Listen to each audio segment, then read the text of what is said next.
اعوذ باللہ من الشیطان الرجیم بسم اللہ الرحمن الرحیم نحمدہ ونصلی علی رسولہ الکریم احمد اللہ جل وعلا جزیلہ نعمہ محمد مصطفیٰ و رسولہ المجتبی۔ حمد و ثنا کے بعد عبدالربانی قادری کا السلام علیکم ورحمۃ اللہ وبرکاتہ۔ الحمدللہ education world on line Quran academy کی جانب سے ماہ رمضان المبارک کے بابرکت مہینے میں درس قرآن کا سلسلہ جاری ساری ہے۔ اللہ کریم سے دعا ہے کہ اللہ تعالیٰ ہمیں اسی طرح سے دین متین کی خدمت کرنے کی توفیق عطا فرمائے۔ تو آج ہمارا 24واں روزہ ہے اور آج ہم سورہ کوثر کے بارے میں جانیں گے کہ سورہ کوثر کہاں نازل ہوئی اور اس سورت میں کتنی آیتیں ہیں اور اس سورت کو سورہ کوثر کیوں کہا جاتا ہے اور اللہ تبارک تعالیٰ سورہ کوثر کے بارے میں کیا ارشاد فرماتے ہیں۔ تو سب سے پہلے ہم مقام نزول جانیں گے کہ سورہ کوثر کا مقام نزول کیا ہے۔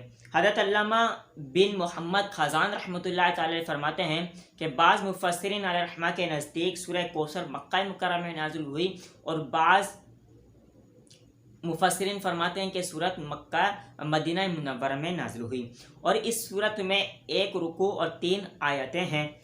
کوثر سے مراد دنیا اور آخرت کی بے شمار خوبیاں مراد ہے اور جنت کی ایک نہر کا نام بھی کوثر ہے۔ اس سورت کی پہلی آیت میں لفظ موجود ہے، اس مناسبت سے سورت الکوثر کہا جاتا ہے۔ اس سورت کا مرکزی مضمون یہ ہے کہ اس سورت میں اللہ تعالیٰ نے اپنے حبیب صلی اللہ تعالی وسلم کی مدح بیان فرمائی اور اس میں یہ مضامین بیان ہوئے کہ سورت کی پہلی آیت میں اللہ تبارک تعالیٰ کے فضل اور کرم احسان کا بیان ہے جو اس نے اپنے حبیب صلی اللہ علیہ وسلم پر فرمایا ہے۔ اس سورت کی دوسری آیت مبارکہ میں نبی پاک صلی اللہ علیہ وسلم سے فرمایا گیا کہ اللہ تعالیٰ کے فضل اور احسان کی شکر گزاری کرو اور نماز پڑھتے رہو اور قربانیاں کرتے رہو۔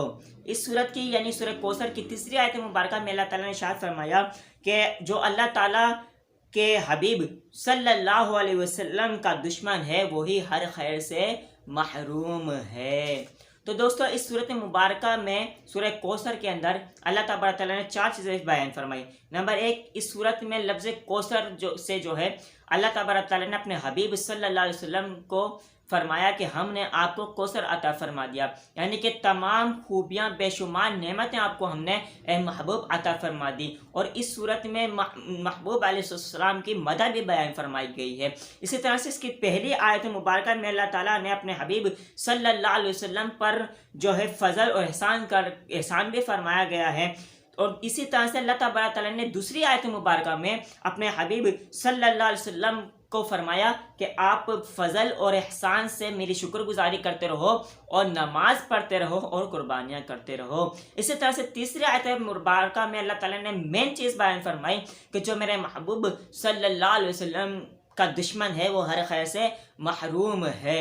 تو الحمدللہ ہم بڑے خوش نصیب ہے کہ اپنے محبوب صلی اللہ علیہ وسلم سے محبت کرتے ہیں۔ تو جو لوگ محبوب علیہ السلام کو اپنا جیسا مانتے ہیں بدعقیدے لوگ، تو اس کا مطلب یہ ہے کہ وہ محبوب علیہ السلام کو ایک عام انسان کی طرح مانگتے ہیں، ایک مخلوق کی طرح مانگتے ہیں۔ لیکن الحمدللہ ہم اپنے پیارے آقا علیہ السلام کو بشر تو مانتے ہیں لیکن نوری بشر مانتے ہیں، یعنی کہ محبوب علیہ السلام جیسا اللہ تبارک تعالیٰ نے کوئی پیدا ہی نہیں فرمایا اور دنیا بھی محبوب علیہ السلام کی ہی وجہ سے اللہ تعالیٰ نے بنائی ہے اور آخرت بھی نبی پاک صلی اللہ علیہ وسلم کی وجہ سے بنائی ہے۔ تو اللہ تعالیٰ نے فرمایا کہ جو میرے محبوب علیہ السلام کا دشمن ہے وہ ہر خیر سے محروم ہے۔